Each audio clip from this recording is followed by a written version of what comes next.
The Lunchroom on RCI. Food for thought. The station that gives you, more lunch.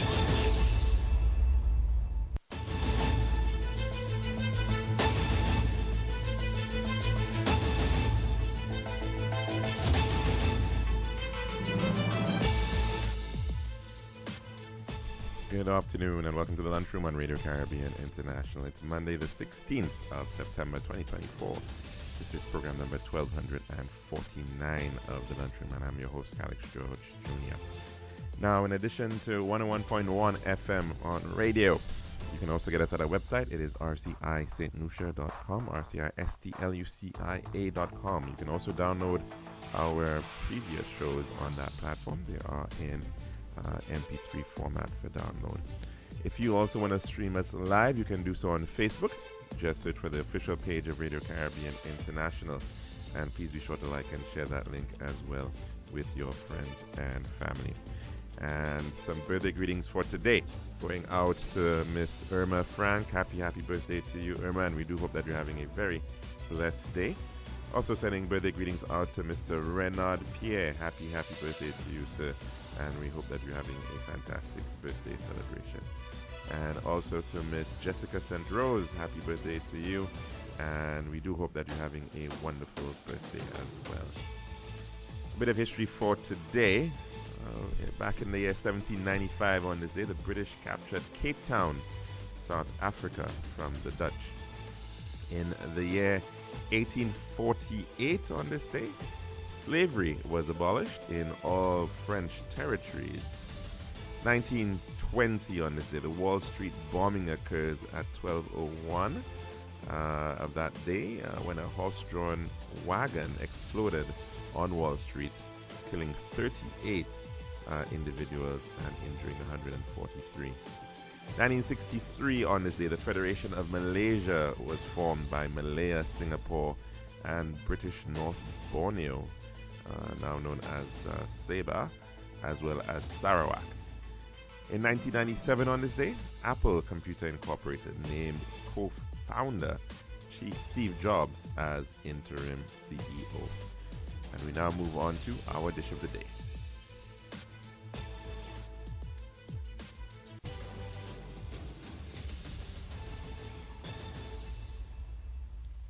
The daily dish is brought with the kind compliments of our good friends at Tiles Plus.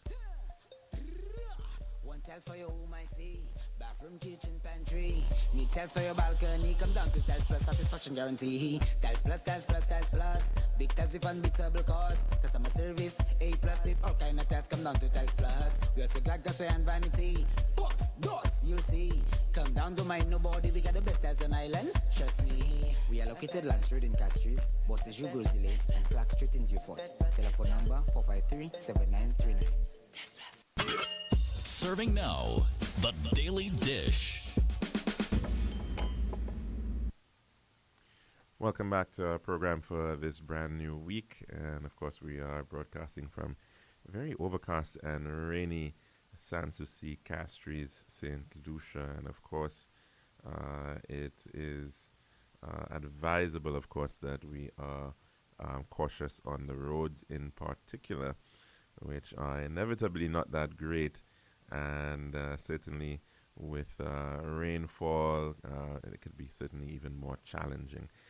In fact, unfortunately, according to the St. Lucia Fire Service, and they're in fact a celebratory mood because they're celebrating a significant anniversary this year. But the Fire Service, in fact, reported a situation of a vehicle, a Suzuki Escudo, plunging over a cliff at Asla Verdi in the quarter of Ancillary, and that happened yesterday, resulting in 4 individuals sustaining injuries yesterday afternoon.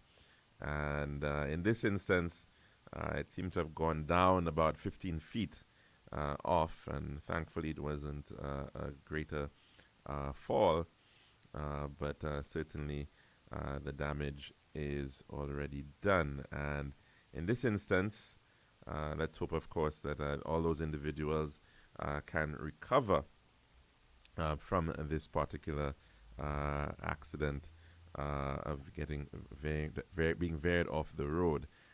And of course, a road that is, as we can well appreciate, is in fact under construction and rehabilitation at the moment. So certainly we do need to exercise some due caution on our roads.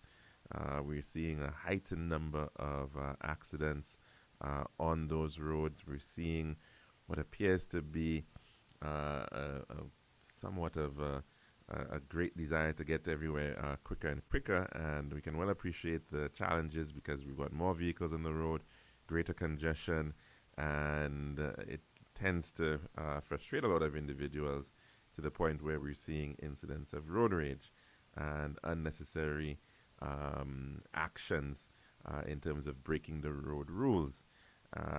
Just last night, of course, we saw with the culmination of the Caribbean Premier League games here in St. Lucia, and thankfully the St. Lucia Kings were able to pull through a second win, 2 out of 4 for their time here in the island, beating the Patriots, and then last night the Antigua Falcons in what certainly was perhaps a very telling comeback, because it didn't look as if they were going to be doing very well at the end of it all.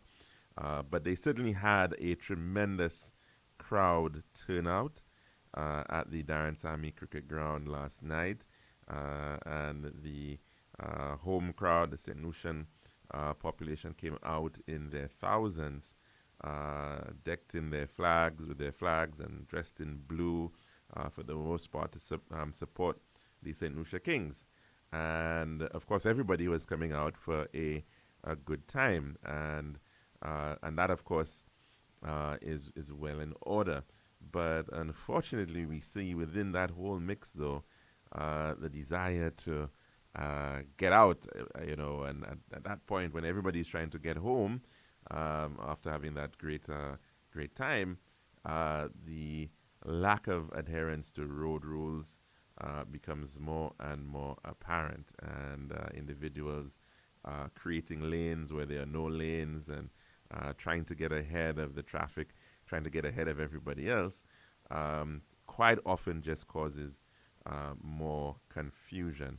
So certainly the need for discipline on our roads, and the need to follow road rules and enforce those rules are certainly very, very, very important. It's a hard job for the Royal St. Lucia Police Force, and perhaps it may very well become even more challenging as we see year after year more vehicles on those roads, and therefore the potential for conflicts, the potential for accidents are only going to possibly increase if we are not going to be adhering to sensible road rules. Part of the challenge, too, of course, is that we can well appreciate there's a great desire to see for individuals to eke out a living, and quite often what you see as a result of that, too, is that people want to be closest to where the market is, and sometimes the market is along the highway. And of course, we've had some challenges over the years in terms of roadside vending, and it can, in fact, be very dangerous if it is not properly organized, if there are not suitable areas, laybys for being able to pull over, and suitable amounts of parking. Because we've seen far too often, perhaps, an individual who may decide, look, I'm going to try to purchase something from a vendor along a highway, along a major road, and sometimes they don't even pull off the road. They will just simply stay right in the lane and not actually get off on the side, and to be able to be courteous enough to allow the vehicles to continue to flow.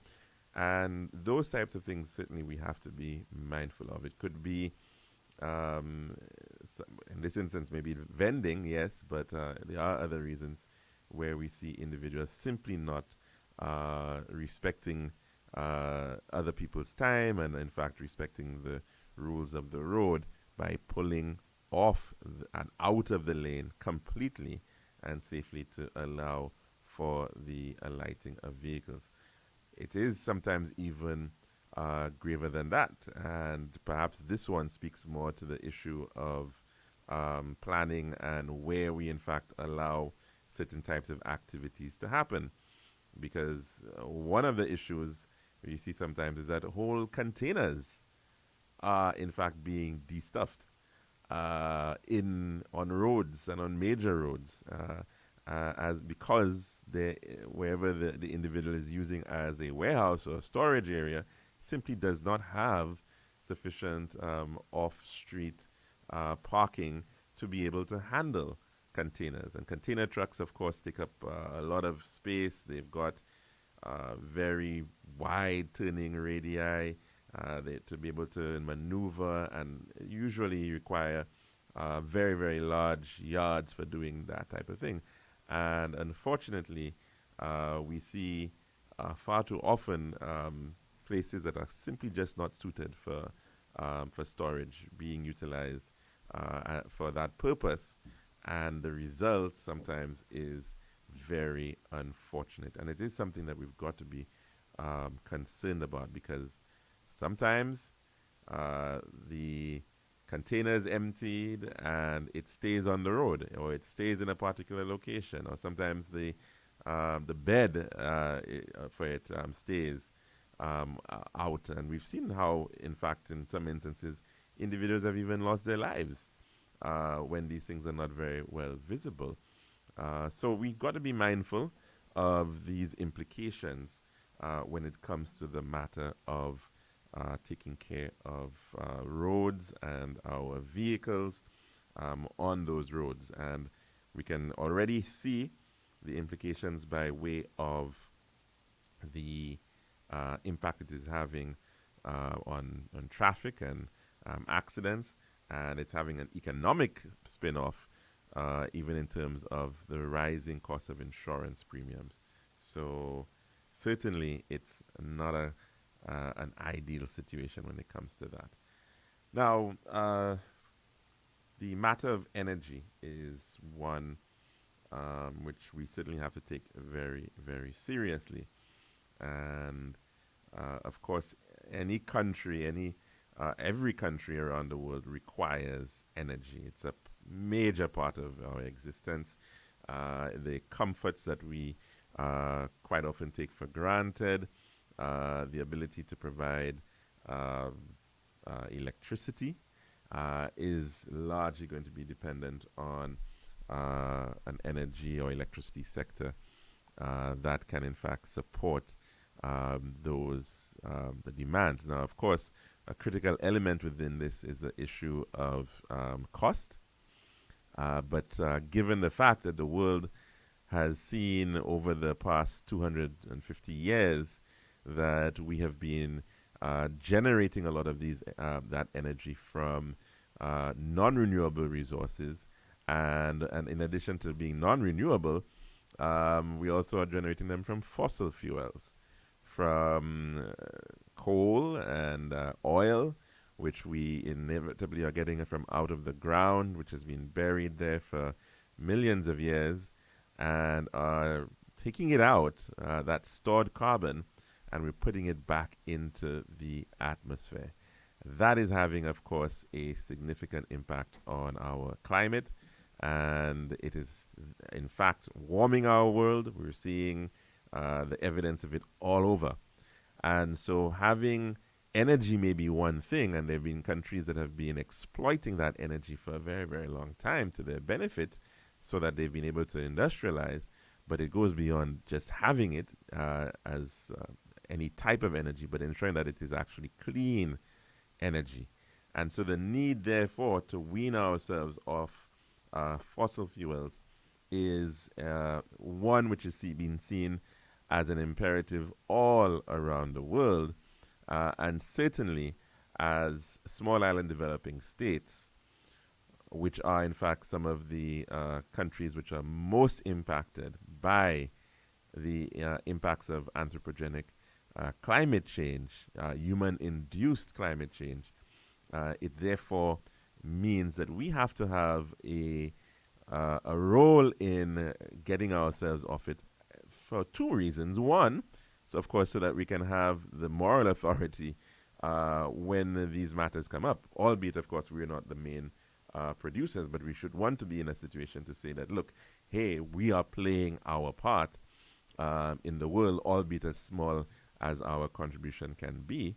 But beyond that, of course, we also want to be we also want to know that we can become more energy independent.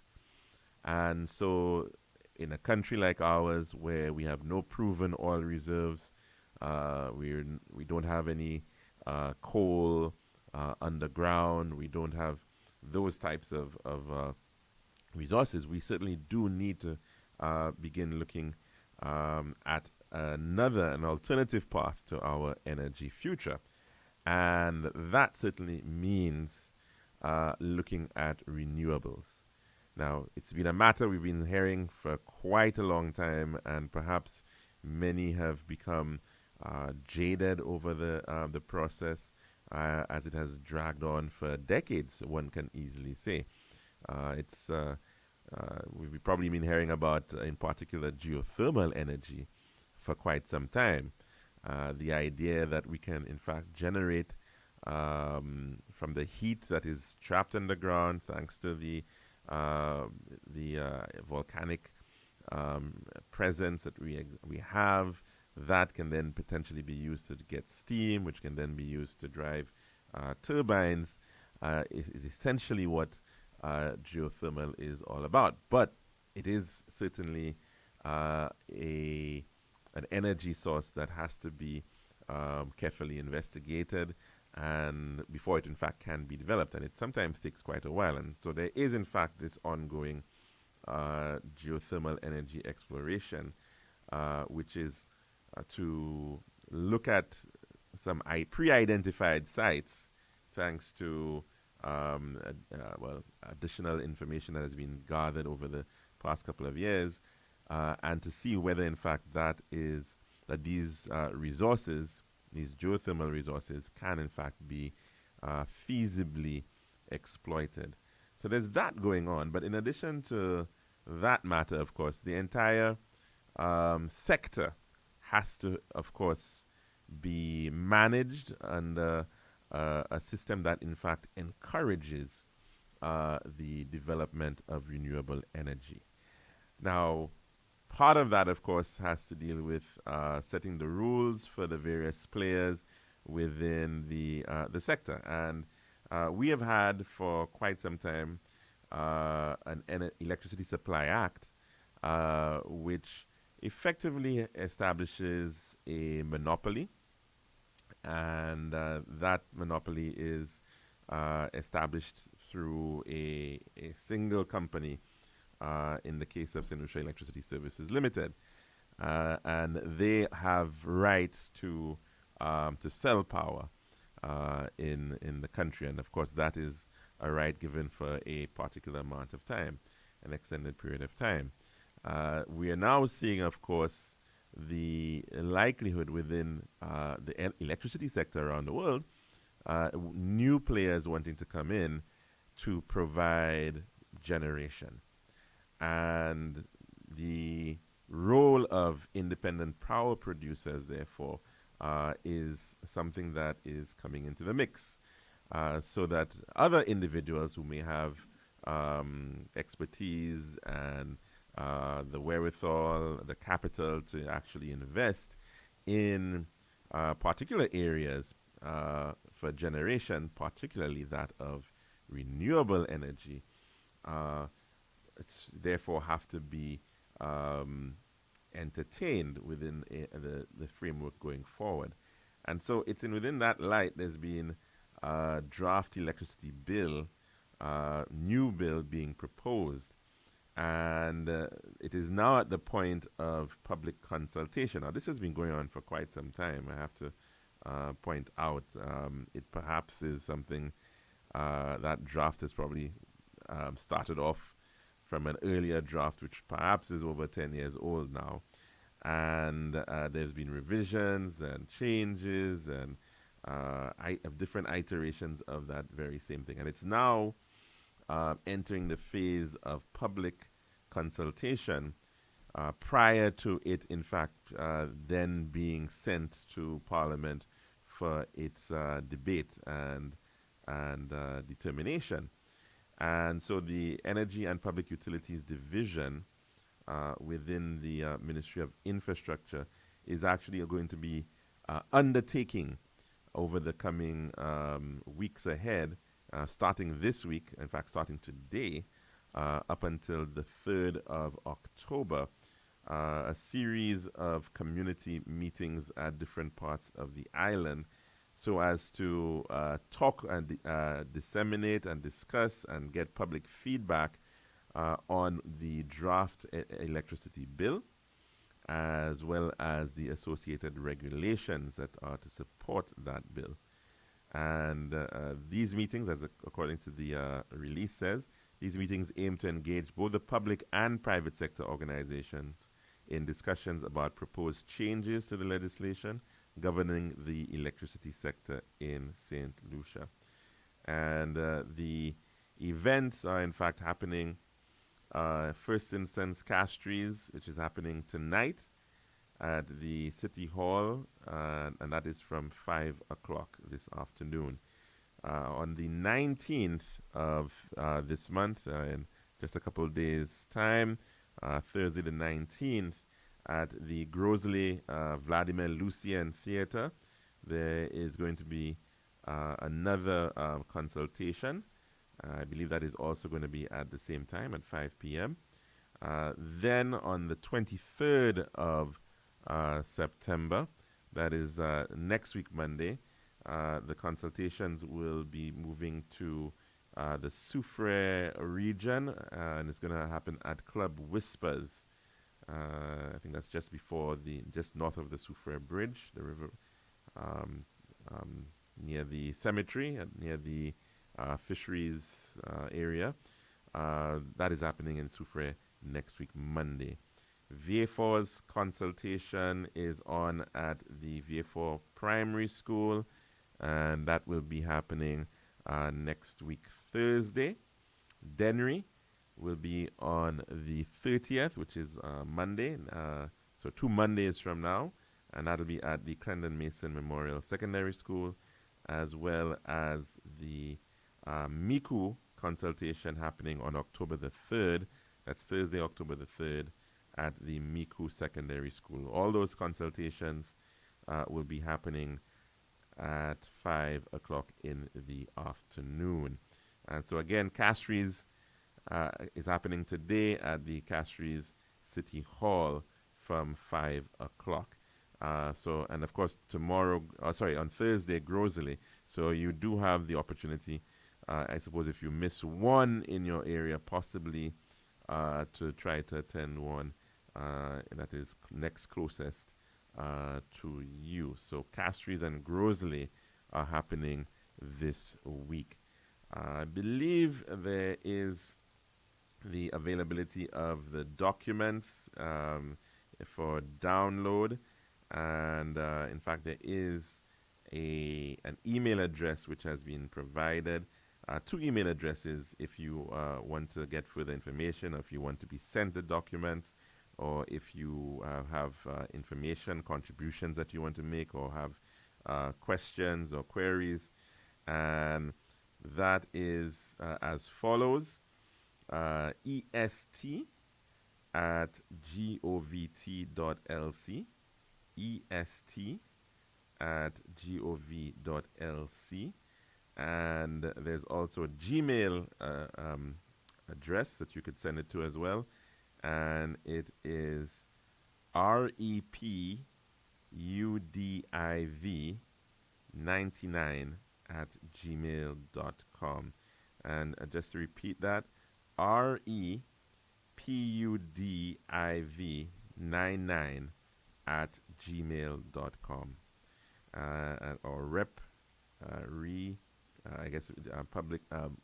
Or Public Utilities Division, the Renewable Energy and Public Utilities Division is probably REPUDIV And then again, 99@gmail.com.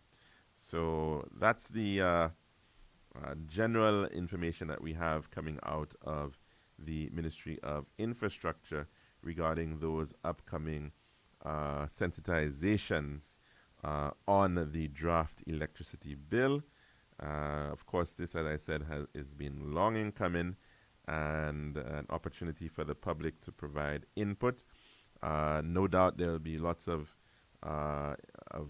areas where you may want to have comments for persons who are very much interested perhaps in whether they in fact will become their own power producers and what rights they have in that regard.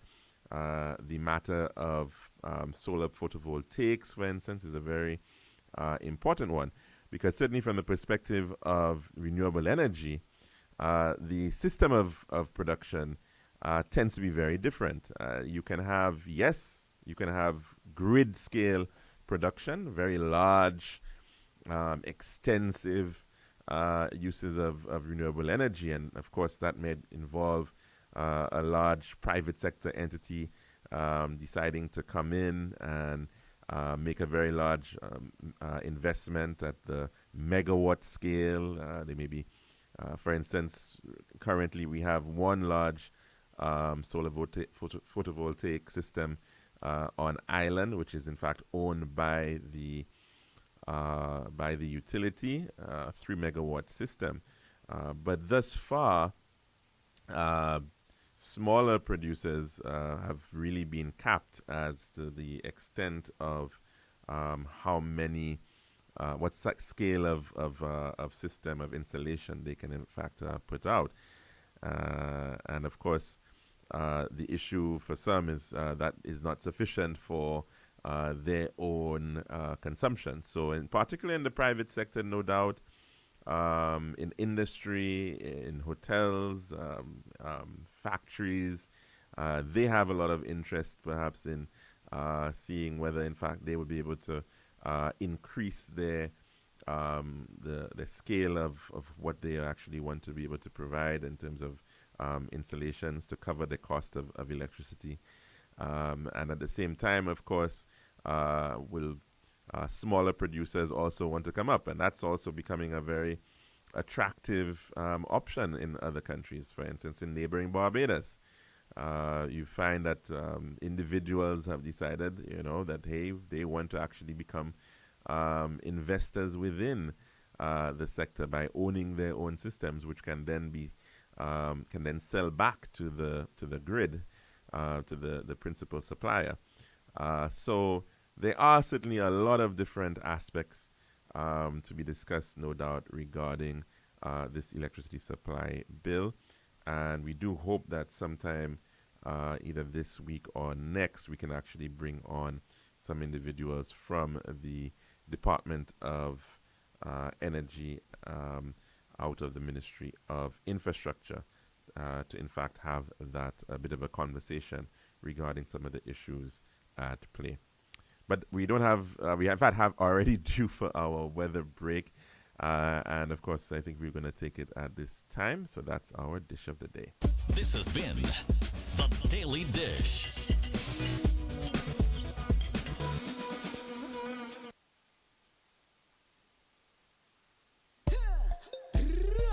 One tiles for your home, I see. Bathroom, kitchen, pantry. Need tiles for your balcony. Come down to Tiles Plus, satisfaction guarantee. Tiles Plus, Tiles Plus, Tiles Plus. Big tiles with unbeatable cost. Customer service, A+. Did all kind of tiles. Come down to Tiles Plus. We also got gas and vanity. Books, doors, you'll see. Come down to mind nobody. We got the best tiles on island. Trust me. We are located Lance Road in Castries, Bosses Grosile, and Flag Street in Viewfort. Telephone number 453-7939.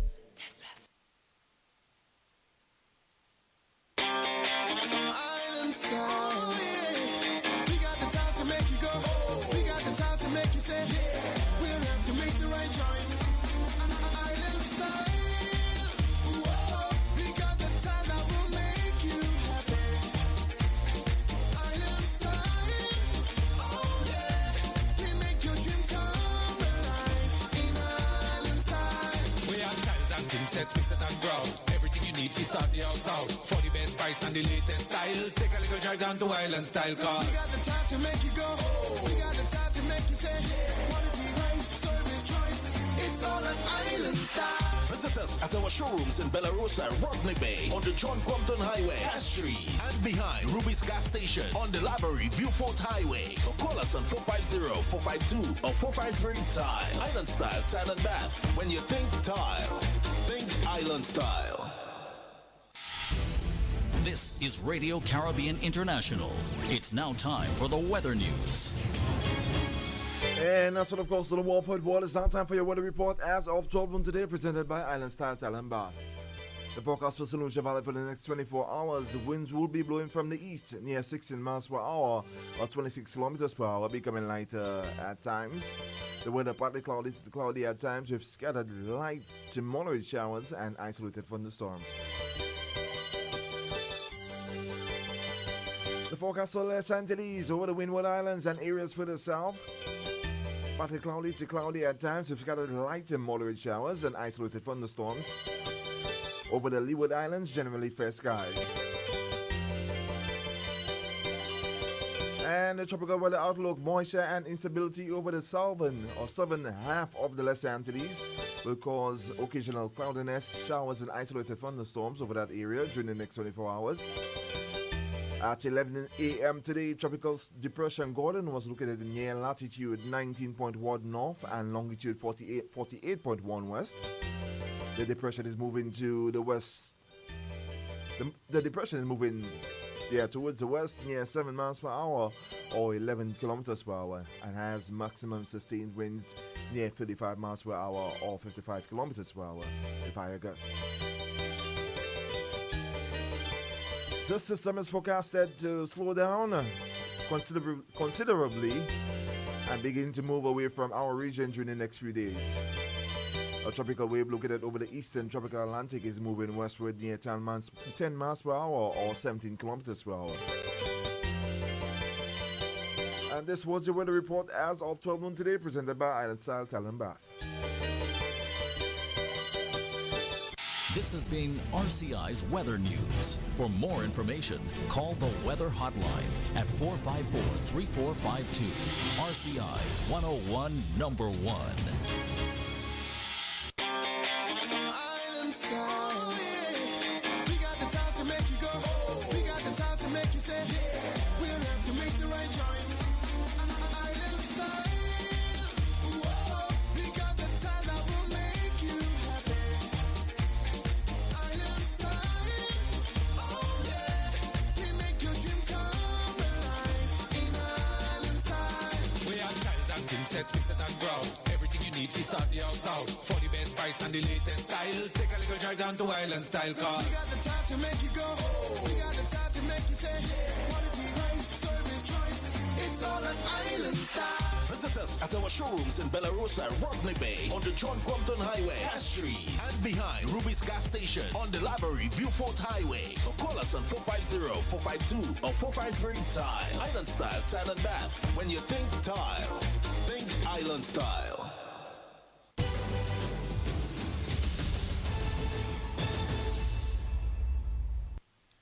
And welcome back to our program here, the Lunchroom on Radio Caribbean International. It's 21 minutes before the hour of 2 o'clock.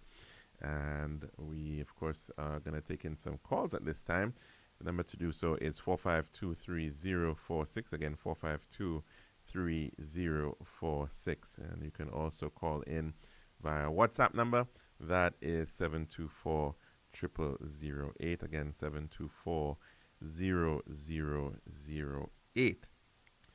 Now, I want to talk a bit about animals and a bit about pets, because that has been very topical, it would appear, of late within the United States of America as a result of an ongoing, of course, presidential general election.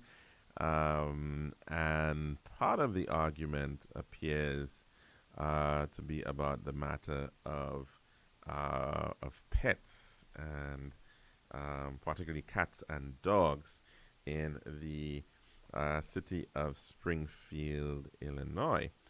And that has caused a bit of a furor and a back and forth. It's even, of course, gotten into the I suppose you could say the debates that just happened last week Tuesday on whether, in fact, individuals' pets are disappearing and are, in fact, being eaten. Now, cultures differ, and we do see lots of different tastes from around the world. And of course, that is the nature of things. You go to some parts of the world, and the people will decide that they may want to be eating monkeys, or they may want to be enjoying moose or alligator, or in fact, just a little while ago, I was reading about over in Zimbabwe, where there is an ongoing drought. And this is a story that is being covered by CNN, that the authorities there are, in fact, proposing to cull 200 elephants, and for the purpose of feeding citizens who are, in fact, suffering or being impacted by an ongoing drought over there. And so, of course, we quite often think of these grand animals, of course, as untouchable. And, of course, we've seen over the years quite a lot of challenges with respect to the matter of the ivory that comes from the tusks of these animals being very greatly sought after, particularly in Asia, for example. And of course, their range has been impacted over the years, and so they're finding themselves, as a result, for different reasons. One, the expanding range of human activity as more land is taken up for farming, as well as the animals themselves being impacted by climate change, and so therefore their movements are sometimes being impacted, where they will generally move around and graze. That's also changing. So there are a lot of different issues there, and in fact some countries are in fact taking that step to decide to actually kill some of these animals for the purpose of controlling the population and also providing for nutritious purposes for individuals who are in fact being impacted by drought. And it's not only in Zimbabwe. I think in Namibia, there too, a decision was taken to do that.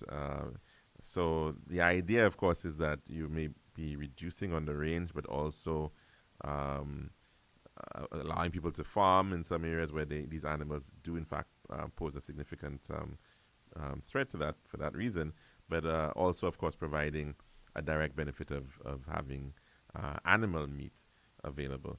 Zimbabwe apparently is home to 84,000 elephants, and the suggested capacity is 45,000.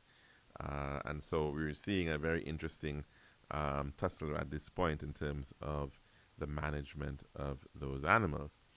Now, just very recently, in fact, I think today, there's been a story that has been circulating among some circles about right here, well, not right here, but right over the channel, over in Martinique, where it appears that a crocodile by the name of George has taken up residence amongst the swamps and the mangroves in the region of La Métaire, in the that part of Martinique to the east of Fort-de-France. Now, there's actually a very interesting story by Caroline Popovic, which speaks to this interesting situation, and it reads as follows, and I think it's good to share this one. In 2005, rumors started circulating. A crocodile had been sighted in the mangroves and the tributaries of the Lézard River in Lamete, the second largest town of Martinique.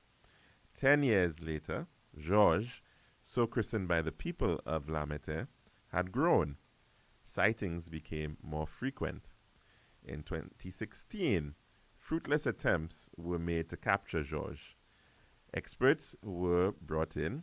The crocodile was nowhere to be found. In 2021, the town hall of Lamete tried unsuccessfully to trap the crocodile. In 2023, more specialists arrived. For days, they patrolled the canals in the mangroves and the tributaries of the Lézard River in and around the busy town of Lamete. They searched for Georges near the international airport, the marina at Port Cohe, and the area near the busy commercial center called Place d'Armes. When the experts left, George showed up. Crowds came to watch. The police had to keep people in check. Everyone wanted to be the first to post pictures of George on social media. And goodness knows, some people probably were trying to get closer to George than would perhaps be safe. We do know that there's some brave ones out there who looking at lots of these various National Geographic scenes and people who put crocodiles, hold them and, wrestle them, all sorts of things. And who knows if there was some like that. So, of course, the police got involved. Anyways, let's continue the story. The crocodile's most spectacular appearance occurred on Tuesday, 10th of September 2024. George emerged to take a sunbath. After several days of torrential rain, the crocodile needed to dry out. The reptile lay on the banks of a canal that runs parallel to the busy main road that runs from Lamete to the airport. The aquatic center and indoor sports facility are nearby as well several business houses and supermarkets. Photographs show George sun tanning, mouth wide open to show off a magnificent dentition. George is a big reptile. The experts who have been able to study George confirm that the animal is in fact a 20-year-old female. George is either a Nile crocodile from Africa or a Morelet crocodile from Central America. Both have a lifespan of 70 years. According to the rumors, George came to Martinique with a member of the military who had to get rid of the reptile because of an overseas mission. Efforts to capture George are ongoing. And that story, of course, quite satirical and humorous, by Caroline Popovic, and it's captured in, as well, the St. Lucia Times.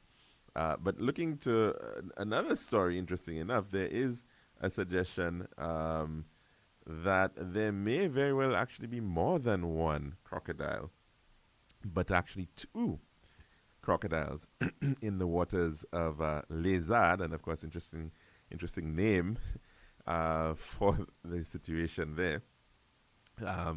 This major river that flows past Lamete into the Baie de Fort-de-France, and of course, Lézard being lizard. And so this situation is a very, very interesting one because it's not too far away from us.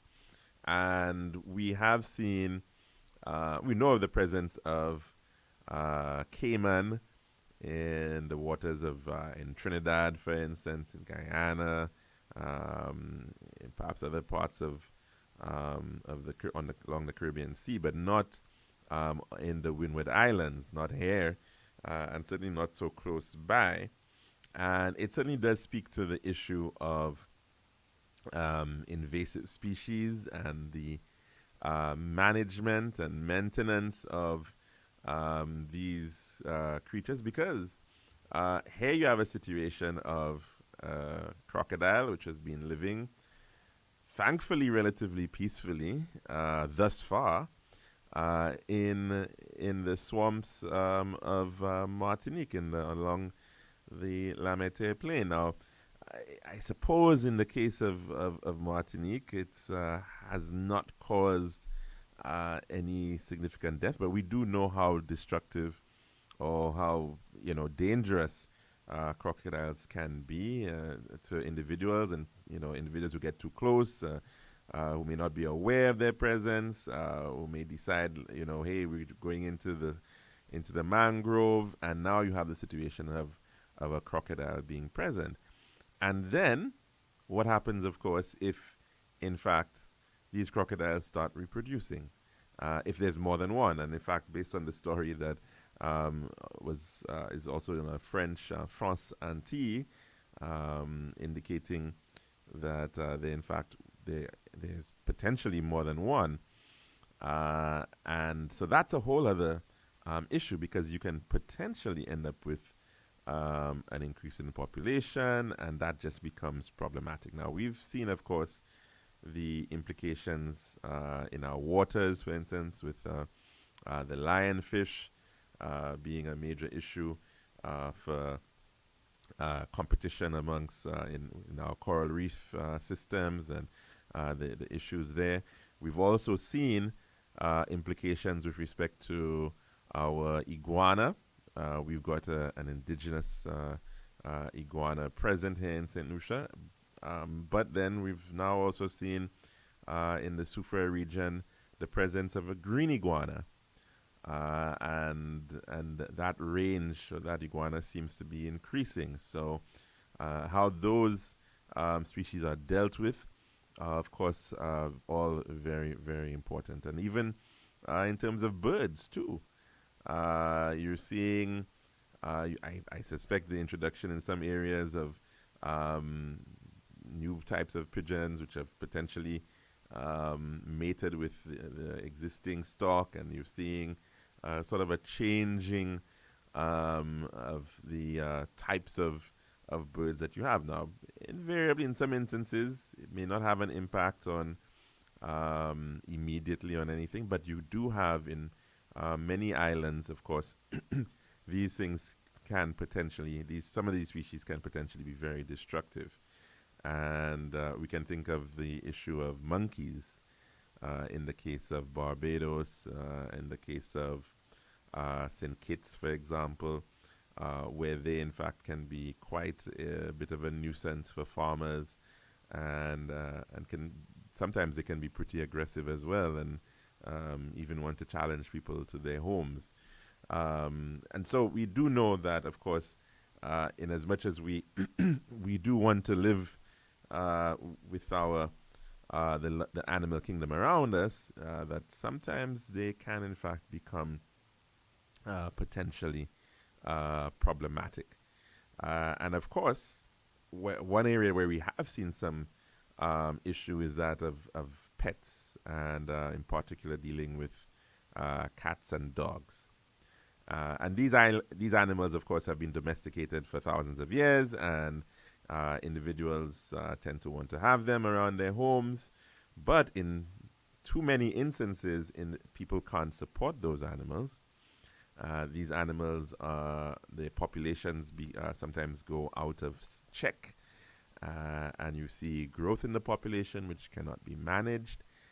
What tends to happen then, at the family level, is that, well, you know what, Kitty has a litter, we therefore have to find homes for them. If we can't find homes for them in some instances, unfortunately, some of these animals get abandoned. And in the case of cats, but also in the case of dogs, they can in fact have a significant impact on the other animals within the environment. And we've heard instances where there are real threats posed to the iguana, for example, and it's ranged by feral cats and dogs, which of course are dropped, and they end up having to survive in the wild. They will go out and they will hunt, and they will look for things to eat, and sometimes these protected animals come under threat as a result of these wild, semi-wild creatures out there. So the management of of animals is certainly very, very important in that regard. There have been many efforts over the years, albeit largely, I would say, through private effort, to be able to support and control the issues of animals. Now, of course, even in the case of quite recently, we saw a lot of animals heading out of the country, heading over to Canada, heading over to the United States of America, and those efforts were largely to find homes for these animals. They are now additional checks in terms of who can go and who cannot go. And so, in fact, quite recently there was a change in the requirements for the U.S. Where animals must in fact be held. Well, they have to be over a certain age for them to in fact enter the United States of America. And of course, that's a whole other issue, of course, because you now have to prove the age of the animal. Now, so there's that aspect of it, and now, of course, in the U.S., this whole situation of animals now being utilized for food, as is being suggested by certain members of the Republican Party, but none other than the presidential candidate, Donald Trump, as well as his running mate, J.D. Vance. And interesting exchange coming up, which I think we have a clip on, and I think I just want to share that clip where an interesting admission is being made by Vance on this entire matter of quote-unquote, pet-eating immigrants. Can you affirmatively say now that that is a rumor that has no basis with evidence? Dana, the evidence is the first-hand account of my constituents who are telling me that this happened. And by the way, I've been trying to talk about the problems in Springfield for months, and the American media ignored it. There was a congressional hearing just last week of angel moms who lost children because Kamala Harris let criminal migrants into this country who then murdered their children. The American media totally ignored this stuff until Donald Trump and I started talking about cat memes. If I have to, but it wasn't just a meme, create stories so that the American media actually pays attention to the suffering of the American people, then that's what I'm going to do, Dana, because you guys are completely letting Kamala Harris coast. You had one interview with her. You talk about pushing back against me, Dana. You didn't push back against the fact that she cast the deciding vote on the Inflation Reduction Act, which is why a lot of Americans can't afford food and housing. You just said that you're creating a story. Public policy. Sir, you just said that you're creating the story. What's that, Dana? You just said that this is a story that you created. So the eating dogs and cats thing is not accurate. Dana, it comes from first-hand accounts from my constituents. I say that we're creating a story, meaning we're creating the American media focusing on it. I didn't create 20,000 illegal migrants coming into Springfield thanks to Kamala Harris's policies. Her policies did that, but yes, we created the actual focus that allowed the American media to talk about this story and the suffering caused by Kamala Harris's policies.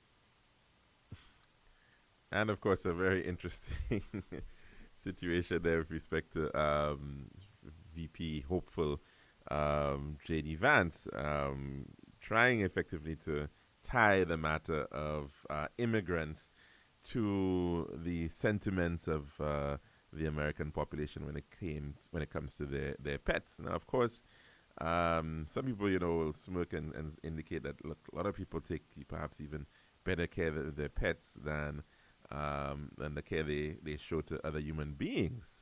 Maybe that might very well be true. And so this very interesting spin when it comes to the politics to now bring it down to the matter of pets is rather interesting. And it really shows lots of issues in terms of how people perceive individuals from the outside, how people deal with immigration, We've heard similar things right here in St. Lucia, where you will find certain individuals will claim that particular people from particular areas will want to be eating pets, and the population of the pets will decrease there, and you hear these types of stories, largely, of course, completely unfounded, being made around there. And it's interesting, though, that, however, in this instance, that is actually making the way all the way up to the level of people who want to actually control the White House, the world's most powerful executive. And so the need to be responsible and the need to think about the matter of immigration is an important one, because that's one of the things that we quite often look at. We think, oh, these people eat this and these people eat that. There's a whole theory about how food is used to differentiate individuals and cultures and customs. You could even see it in the Bible, where, well, these people eat this meat and we don't eat that meat. So that is something that has long been used, this issue of food and what you eat and what you do not eat, to differentiate. But I suppose we'll have to continue to see whether there'll be anything of that nature on our plates tomorrow. But before we end, just want to give a reminder that, in fact, there is the funeral of Monsignor Justin Barthélemy, and it's on right now. In fact, should have just started at the Basilica Cathedral of the Immaculate Conception in Castries. And Monsignor Justin Barthélemy was, in fact, the oldest ordained priest, Catholic priest on island, from St. Lucia, born in St. Lucia, born in Castries.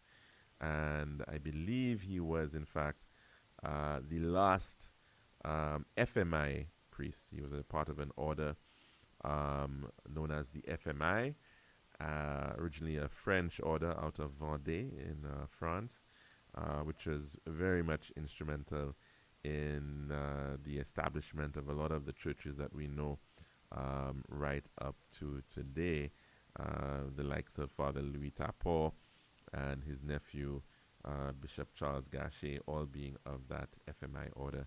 And Monsignor Justin Barthélemy, I believe, would have been the last member of that FMI religious order here in St. Lucia. So his funeral is on today. That's our program for today here at the Lunchroom, and we do hope that you can join us again tomorrow for another one. I'm your host, Calix George Jr., saying goodbye.